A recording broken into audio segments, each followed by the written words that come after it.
It's such the opposite end of the spectrum. There's this general perception in the industry as contact centers as cost centers. What are the biggest overhead costs in the business? Is necessary evil. And what you're talking about Yeah. is the direct opposite of that. So what I wanted to do is first off, a little bit talk about how do we get this feedback? How do we get this insights? What's the process? We all understand that you're talking to customers every day frontline, but how does that process happen? So first company I worked in, we worked a lot with having meetings and talk through what have we got from the customer, what feedback has we got, what can we do to improve. And we sat down people from different departments in the company and talked about the feedback that we have got and what should we take action on now, what is important. Not everything is important, but you have to prioritize. What can we do now? What should we focus on and so on. So for example, we had one thing where we saw that our SEO and our search on the homepage wasn't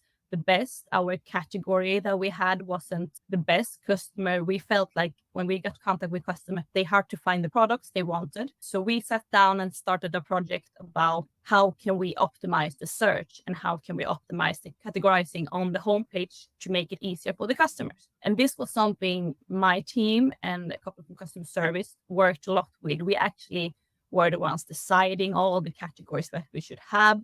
We helped out with the wording because we know what words the customer wants to search on and how they actually are spelling it when they spell it wrong. So we put in everything to make it easier for the customer to navigate around our product. And we did basically everything about this. And then we just gave it over to e-commerce to put it in on the homepage. So this was one of the projects that we worked with, and we really saw an increase in the search for the customers. Some wording were up to like 40% higher search rate and stuff like that after doing this, because we got the feedback from customer, we talked about it in the company, and we took action on it. So that was one of the projects, for example, that we were involved with and worked with a lot.